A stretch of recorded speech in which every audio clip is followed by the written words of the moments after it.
Rishikonda palace ఏం చేయాలని ఒక వ్యక్తికి ఉండే అహంభావం 500 కోట్ల రూపాయలు ఖర్చు పెట్టి కొండంతా కొట్టేసి, ఒకప్పుడు రిషికొండ అంటే మనకు ఒక హిస్టారికల్ ఇంపార్టెన్స్ ఉండే ప్లేస్ని అలాంటి దాన్ని కొట్టేసి అక్కడ ప్యాలెస్ కట్టుకున్నాడు. ఆ ప్యాలెస్ కట్టుకోవడం ఇప్పుడు వాళ్ళ నాయకులు చెప్తున్నారు. ఎందుకు కట్టారంటే ప్రధానమంత్రి ప్రెసిడెంట్ ఆఫ్ ఇండియా వస్తారంట, వాళ్ళ కోసం నేను ప్యాలెస్ కట్టాడంట. అంటే ఇంకా మనం అందరం నమ్మాలి దిశ. అంటే ఈ రాష్ట్రంలో ఎక్కడికి పోతుందో నాకైతే అర్థం కావడం లేదు. శాశ్వతంగా కొంతమంది నాకు వచ్చి చెప్పారు, ఓసారి ఒక్కొక్క వ్యక్తి ఏ విధంగా తలుస్తారు, భగవంతుడు ఏ విధంగా నిర్ణయిస్తాడనేది ఇది ఒక ఉదాహరణ దిశ. 500 కోట్ల రూపాయలు టూరిజం డబ్బులు ఖర్చు పెట్టి బ్రహ్మాండంగా మిగిలిన డబ్బులన్నీ డైవర్ట్ చేసి ప్యాలెస్ కడితే అక్కడ కథలుగా చెప్తున్నారు. ఇంకా నేను కూడా మొత్తం డీటెయిల్స్ తెప్పించాలి, ముందు ప్రాధాన్యత క్రమంలో మిగిలిన పనులన్నీ చేస్తున్నాం. ఆ డబ్బులు ఆ ఉండే అందరూ ఒకసారి ఎమ్మెల్యేలు అందరిని తీసుకెళ్ళాలి, ఒకసారి హౌస్ కమిటీ అంతా ఈ అసెంబ్లీ అయినాక అందరూ వెళదాం, మీతో కూడా కలిసి నేను కూడా చూస్తాను ఎందుకు కట్టారు ఆ ప్యాలెస్ ఏం చేయాలనో కూడా నాకు అర్థం కావడం లేదు. ఇప్పుడు ఎవరికి ఇవ్వాలి, ఏం చేయాలి, ఎట్లా ఉపయోగించాలని కొంతమంది సజెస్ట్ చేశారు అధ్యక్ష. ఆ ప్యాలెస్లో టూరిజానికి ఇమ్మని, టూరిజానికి ఇస్తే ఎంత డబ్బులు అవుతుందో నాకు తెలియదు, కాబట్టి దానిపైన కూడా మీరు సూచనలు ఇవ్వాలి. ఇక్కడ కూడా ప్రజావేదిక కూల్చేశారు. ఆ 7 స్టార్ హోటల్ దానికి మేనేజ్మెంట్ మీకే ఇస్తాం, ఆ వడ్డీ అయిన వసూలు చేసి మాకు ఇవ్వండి. మీరు ప్రజాధనం అది ఎంత డబ్బులు వస్తుందో చూసుకుంటే ఒక 7 స్టార్ 9 స్టార్ హోటల్ కూడా ఏం పనిచేయవు అక్కడ.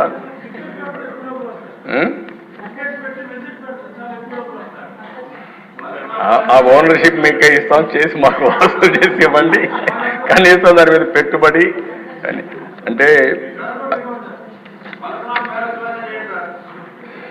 పలక్నమా ప్యాలెస్ కరెక్ట్, పలక్నమా ప్యాలెస్ కూడా కొన్ని రోజులు పెట్టారు, తర్వాత టాటా తీసుకున్నారు, ఎందుకంటే ఓల్డ్ ప్యాలెస్ కాబట్టి. ఏదేమైనా అది కూడా నేనే అప్పట్లో దోహదం చేశాం, ప్రజలకు ఉపయోగపడుతుందని. మీరు కూడా ఆలోచించండి. 2 విషయాలు నాకు సజెషన్స్ ఇచ్చారు. ప్రజావేదిక కూల్చారు, అక్కడనే డెబ్రిస్ కూడా తీయలేదు. అందరూ చెప్పింది దీన్ని తీయద్దండి, ఇక్కడి నుంచే అమరావతి కక్షగా అభివృద్ధి చేయడానికి ముందుకు పోదాం, ఇట్లే ఉండాలని చెప్పారు. తప్పకుండా అట్లే పెట్టడానికి ప్రయత్నం చేస్తాం. ఇది కూడా రిషికొండ మీద ఉండే ప్యాలెస్ని ఏం చేయాలో మీరు కూడా ఆలోచించండి. దాన్ని కూడా శాశ్వతంగా మనం ఏం చేయాలో ప్రజలకు కూడా పెట్టే పరిస్థితిని చేద్దాం.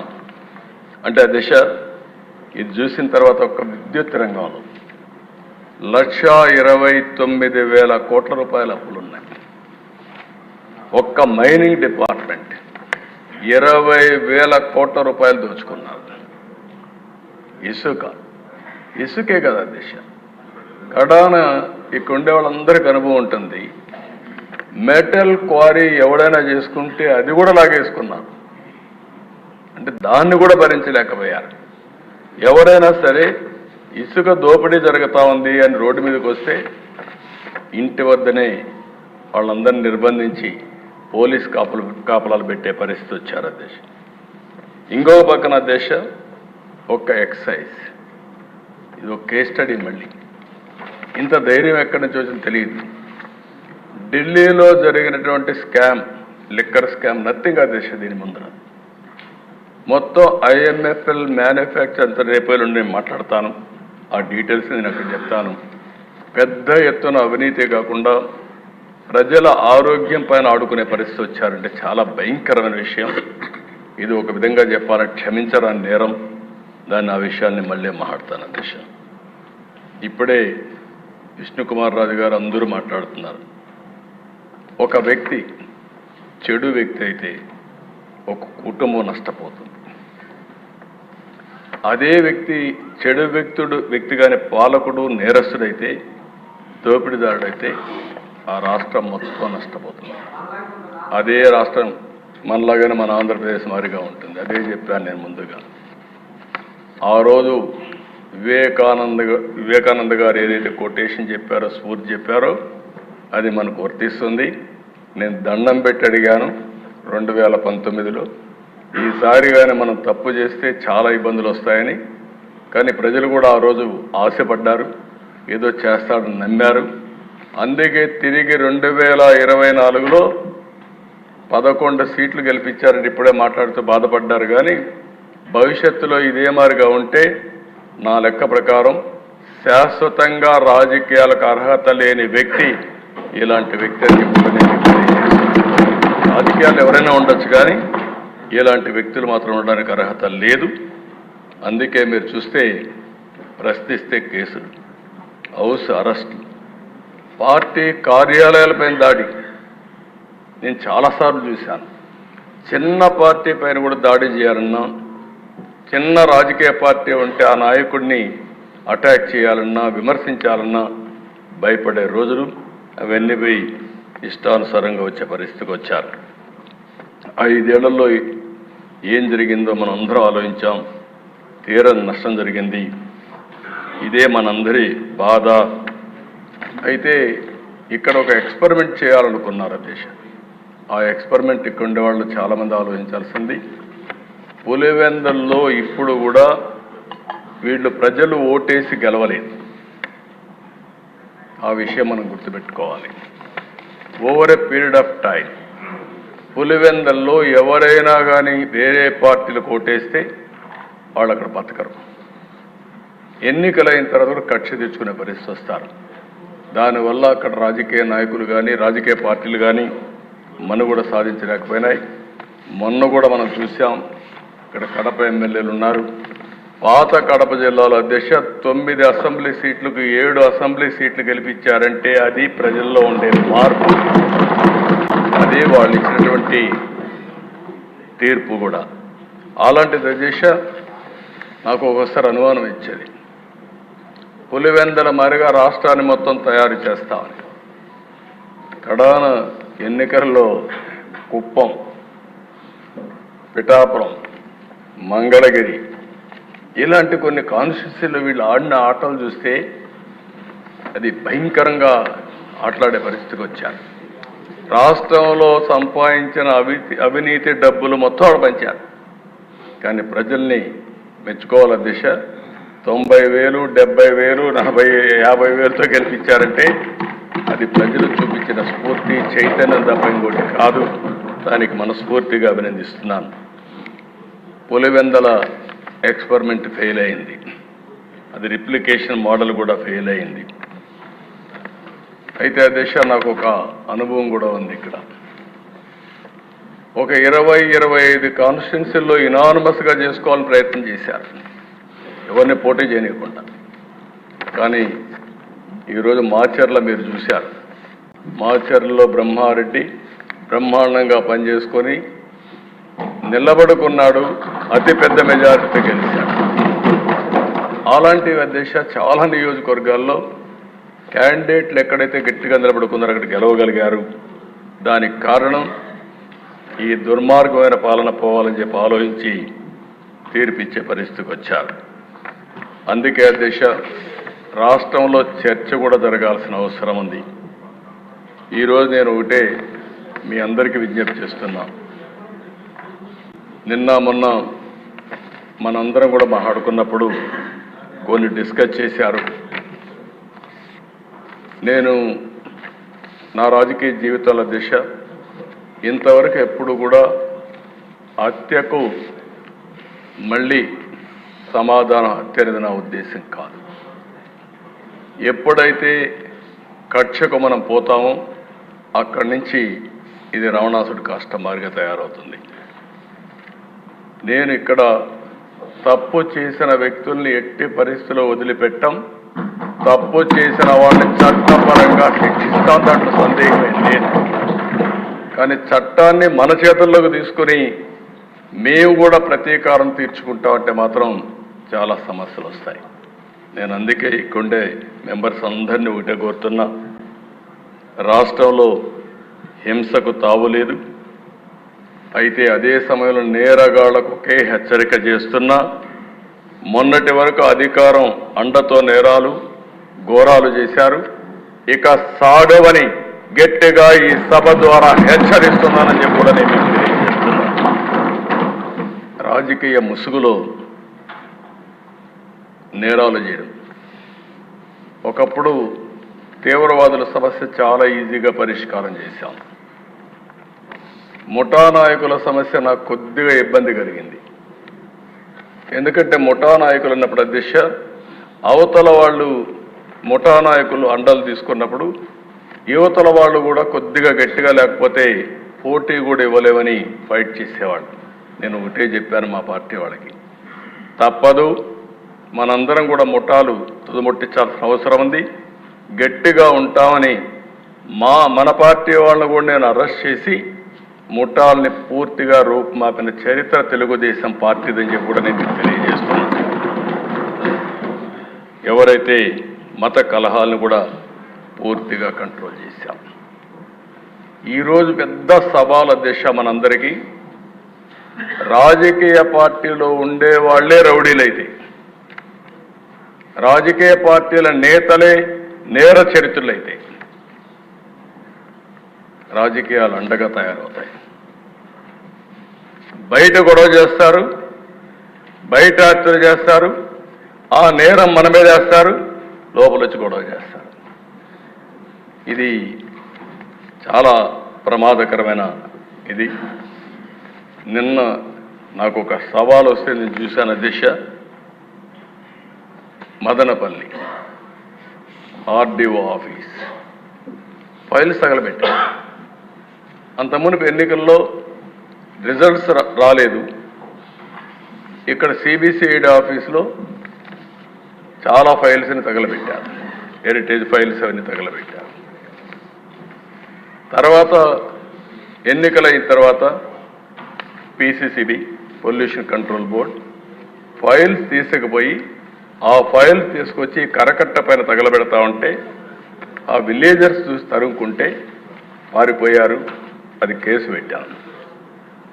నిన్న సాక్షాత్తు మదనపల్లి సబ్ కలెక్టర్ ఆఫీసు ఏదైతే 22A సంబంధించినటివి అసైన్మెంట్ ల్యాండ్స్వి ఇవన్నీ కూడా తగలబెట్టే పరిస్థితికి వచ్చారు. నేను నిన్న ఒకటే చెప్పాను, ఇప్పటి వరకు లీనియంట్గా ఉన్నాం, చట్ట ప్రకారం యాక్ట్ చేస్తున్నాం, కానీ వీళ్లకు కరెక్ట్గా అర్థం కావడం లేదని చెప్పి డీజీపీని సిబిసిఐడిని ఉన్న పడంగా నా హెలికాప్టర్ ఇచ్చి ఇమ్మీడియట్గా వెళ్ళండి, ఎట్టి పరిస్థితిలో ఏం జరిగిందో వాస్తవాలు కనుక్కొని సాయంత్రం లోపల నాకు చెప్పమని ఆదేశాలు ఇచ్చా. వెళ్ళారు అధ్యక్ష. వాళ్ళు చెప్పింది అయితే ప్రైమా ఫేసి ఇది షార్ట్ సర్క్యూట్ కాదు, ఫైల్స్ డెలిబరేట్గా కాల్చారని చెప్పి చెప్తున్నారు. ఎంక్వైరీ చేస్తాం, యాక్షన్ తీసుకుంటామని చెప్పి కూడా నేను మీకు తెలియజేస్తున్నా. నేను ఒకటే ఈరోజు ఈ సభ ద్వారా హామీ ఇస్తున్నాను అధ్యక్ష, రాష్ట్రంలో ఉండే ప్రజలకు కూడా విజ్ఞప్తి చేస్తున్నాం. డ్రగ్స్ కానీ, గంజాయి కానీ, మద్యం కానీ విచ్చలవిడిగా పెరిగిపోయినాయి. దీన్ని పూర్తిగా ఎక్కడికక్కడ అరికట్టవలసిన బాధ్యత మన పైన ఉంది. దీనివల్ల నేరాలు ఘోరాలు విపరీతంగా పెరిగిపోయే పరిస్థితి వచ్చింది. అందుకే నేను చాలా స్పష్టంగా ఈరోజు చెప్తున్నా, ఏ చిన్న తప్పు చేసినా ఎక్కడ జరిగినా దాన్ని ఉక్కు పాదంతో అణిచివేయడం ఈ ప్రభుత్వం యొక్క సంకల్పం. అది చేస్తామని మరొకసారి ఈ సభ ద్వారా హామీ ఇస్తున్నాను. అధ్యక్ష, నేను చూశాను, మీరు వచ్చారు, గౌరవంగా గవర్నర్ని రిసీవ్ చేసుకుంటున్నాం. ప్రజాస్వామ్యంలో ప్రొటెస్ట్ చేయడం తప్పులేదు. నేను 5 ఏళ్లు మాచర్లకు పోలేకపోయాను. ఆత్మకూరులో ఉన్న పళంగా కొన్ని కుటుంబాలను బయట పంపిస్తే వాళ్ళ ఊరికి పోయి పరామర్శించడానికి నాకు 5 సంవత్సరాలు సాధ్యం కాలేదు. వినుకొండలో హత్య జరిగిందంటే ఆనాటి ముఖ్యమంత్రి పోతే ఇక్కడ ఎవరు అబ్జెక్షన్ చెప్పాల. అది వాళ్లకు మనకు ఉండే వ్యత్యాసం. ప్రజాస్వామ్య పద్ధతిలో వాళ్ళు ఏం చేసినా నేను ఎక్కడ అబ్జెక్షన్ చేయను అధ్యక్ష. నిన్న అక్కడికి వస్తే గవర్నర్ వస్తూ ఉంటే అప్పుడే వచ్చి గవర్నర్ వచ్చే సమయంలో ఆయనకు అడ్డం పడాలని ప్రయత్నం చేస్తున్నారంటే అది ఏ విధంగా సంస్కారం అయితే నాకు అర్థం కాలేదు అధ్యక్ష. అదే మరి నేను ఒకటి హామీ ఇస్తున్నా, ఫేక్ రాజకీయాలను సహించాం, అబద్ధాలు చెప్పి రాజకీయం చేయాలంటే ఉపేక్షించాం. 31 మందిని చంపారన్నారు. 31 మంది పేర్లు ఇమ్మంటే పేర్లు ఇవ్వకుండా 31 మందిని చంపేశారు. ఎవరు వాడు? 36 మంది పేర్లు లేకుండా 36. ఏమంటారు? ఆ పరిస్థితి రానిలే, అదే లాస్ట్. మీరు గుర్తుపెట్టుకోవాలి, అదే కడపటిది కావాలి. ఆ రోజు కూడా నేను చూశాను, నిద్రలేశాను సీఎంగా. సాక్షి స్క్రోలింగ్ వచ్చింది. ఆ స్క్రోలింగ్లో వివేకానంద రెడ్డి హార్ట్ అటాక్ గుండెపోటుతో చనిపోయాడు, అయ్యో పాపం అని నేను కూడా బాధపడ్డా. అంటే ఒక ముఖ్యమంత్రిని కూడా మభ్యపెట్టగలిగారు. ఈరోజు రాష్ట్ర ప్రజానీకం గుర్తుపెట్టుకోవాల్సిన అవసరం ఉంది. అక్కడి నుంచి మార్నింగ్ రాలేదు, ఫ్లైట్స్ ఉన్న ఎలక్షన్ల ముందు హెలికాప్టర్ రాకుండా ఫ్లైట్లో రాకుండా బై రోడ్డు వచ్చారు. ఆ డ్రామాలన్నీ నేను చెప్పదలుచుకోలేదు. అంటే సాయంత్రం వచ్చారు, మాట మార్చేశారు. నెక్స్ట్ డే నారాసుర రక్త చరిత్ర, నా చేతిలో కత్తి. అంటే అధ్యక్ష, అలాంటివన్నీ చేసి నాటకాలు ఆడే పరిస్థితికి వచ్చారు. ఏదేమైనా ఇలాంటి సమస్యలన్నిటికీ ఒకటే మార్గం, ప్రజా చైతన్యం, ప్రజల్ని అప్రమత్తం చేయడం తప్ప వేరే మార్గం లేదు. తప్పకుండా నేను ఒకటే చెప్తున్నా, ఫేక్ రాజకీయాలు సహించాం. ఎవరి బెదిరింపులకు భయపడే పరిస్థితిలో ఈ ప్రభుత్వం లేదని మరొకసారి హెచ్చరిస్తున్నా, గట్టిగా చెప్తున్నా. లా అండ్ ఆర్డర్ పరిరక్షిస్తాం. లా అండ్ ఆర్డర్ని ఎవరు వైలేట్ చేసినా, ఎవరు వాళ్ళ చేతుల్లో తీసుకోవాలన్నా వాళ్ళందరినీ నిర్మోహమాటంగా హ్యాండిల్ చేస్తాం. మత ఘర్షణల్ని, ఫ్యాక్షన్ రాజకీయాల్ని, రౌడీల్ని, తీవ్రవాద సమస్యని పరిష్కారం చేసే చరిత్ర ఇక్కడే మాది. నేరాలు చేయాలనుకుంటే రాష్ట్రం నుంచి బయట పారిపోయే పరిస్థితి వస్తుంది తప్ప ఇక్కడుండి నేరాలు చేసి రాజకీయ ముసుగులో మీ ఇష్ట ప్రకారం ఆడాలంటే మాత్రం జరగనీయకుండా చేస్తామని చెప్పి నేను హెచ్చరిస్తున్నా. మేము నేరాలు చేయం, ఘోరాలు చేయం, కానీ మీరు చేస్తే మాత్రం సహించేది లేదని మరొకసారి హెచ్చరిస్తున్నాను అధ్యక్ష. ఒక పక్కన లా అండ్ ఆర్డర్ కాపాడాలి, అది మన బాధ్యత. ఇంకొక పక్కన మళ్ళీ రాష్ట్రంలో ఆంధ్రప్రదేశ్ బ్రాండ్ని ప్రమోట్ చేసుకోవాలి. 2014 తర్వాత అనేక సమస్యలు ఈరోజు మనకు వచ్చాయి. పెట్టుబడులు పెట్టే పరిస్థితులు లేరు, చాలామంది పారిపోయారు. ఇప్పుడిప్పుడు వాళ్ళందరిని అడుగుతున్నాం, రమ్మంటున్నాం. కొంతమంది రావడానికి కూడా ముందుకు వచ్చిన ఇంకా సమస్యలు ఉన్నాయి. ఈ సమస్యల్లో మీరు చూస్తే 10 లక్షల కోట్ల రూపాయలు పైన అప్పులున్నాయి అధ్యక్ష. 10 లక్షల కోట్ల రూపాయలు అప్పులకు సర్వీసింగ్ చేయాలి, అప్పు కట్టాలి, వడ్డీ కట్టాలి.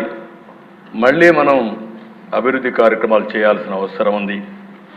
రాష్ట్ర విభజన జరిగిన రోజు కంటే అధ్వాన్నమైన పరిస్థితిలో ఈరోజు మనం ఉన్నాం. ఇంకొక పక్కన 20 సంవత్సరాలు ఎన్నికపోయే పరిస్థితి వచ్చింది. అట్లని చెప్పి భయపడి పారిపోవడానికి ఈ కూటమి సిద్ధంగా లేదు.